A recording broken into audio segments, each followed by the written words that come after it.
When you're considering adding texture to a piece of furniture or woodwork that you've made, you really want to consider the type of wood you use. A tight grain wood like maple or cherry works really well with really fine, small texture.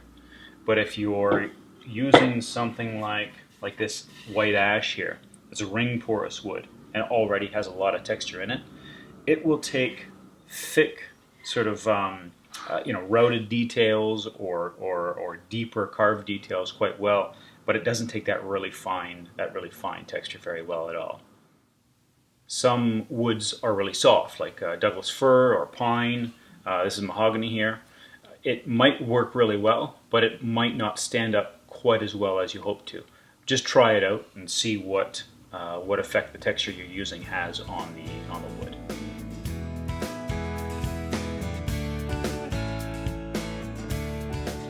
Some tools like rotary tools, routers, angle grinders equipped with different cutters, they don't really need to be hand sharpened by yourself. But if you're dealing with gouges, chisels, that sort of thing, you really do need a really sharp edge. And with chisels, that's not too hard, but with the gouges, because of their curved shape, it is a lot harder.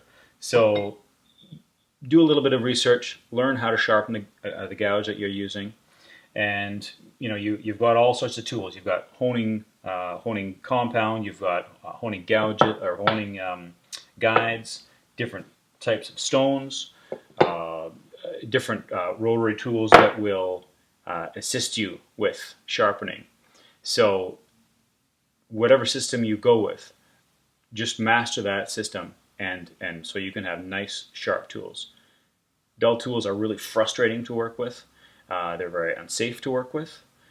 Dull tools also leave an uneven surface that doesn't look good. So you really want to get your tools as sharp as possible.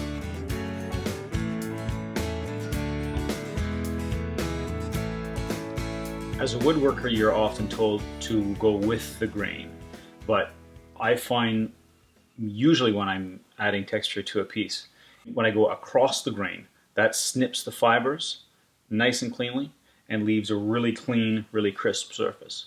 When you go with the grain, it may work out just fine depending on where the grain's running out, but you might run into problems immediately as well, and you'll leave a real rougher, visually ugly surface as well. So don't be afraid to go across the grain.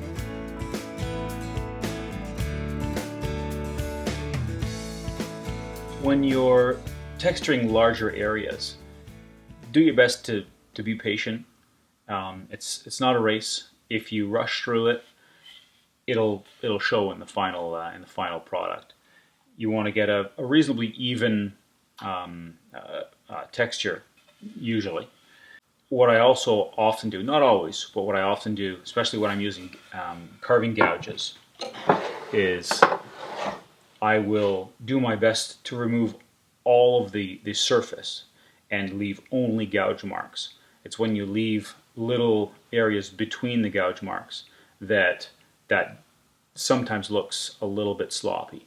So that's sort of a general approach. But having said that, there are also times when I've deliberately left the flats, the flat surface surrounding each of the gouge marks, and it's worked out well.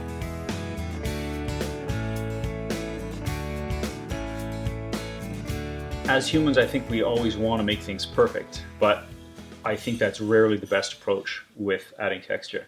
You want a little bit of variation. If you're creating lines, you want them to be vary in width, vary in depth slightly, vary in distance apart from each other slightly. You want the user the person who's looking at this to know that it was done by hand. If you're looking to do something perfectly, a CNC router is probably where you want to go, or jigs with routers, that sort of thing. But I find an imperfect approach is the best approach.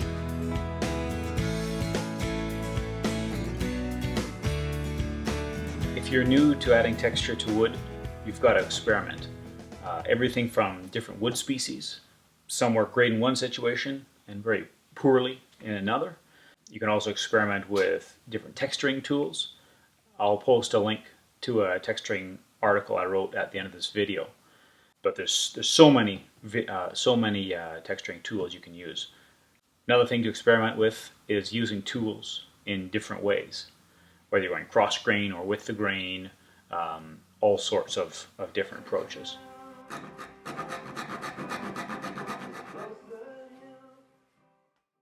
One thing I've done in the past is applied a number of different finishes, different layers of finishes. So you can apply the finish before you texture, after you texture, maybe apply one finish before, and then another finish after you texture. There's all sorts of things you can do with that. Another thing you can do is glue up different species. So right here I've glued up some a solid cherry core, then veneered it with Wenge veneer, and I've created these recesses and then added texture to the cherry core.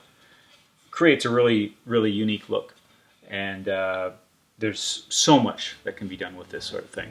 So just play around, just experiment. Let me know in the comments what you think of texturing and what you found works and what doesn't work, because I've done a lot of texturing, but there's so much more that can be done. I'd love to hear what works.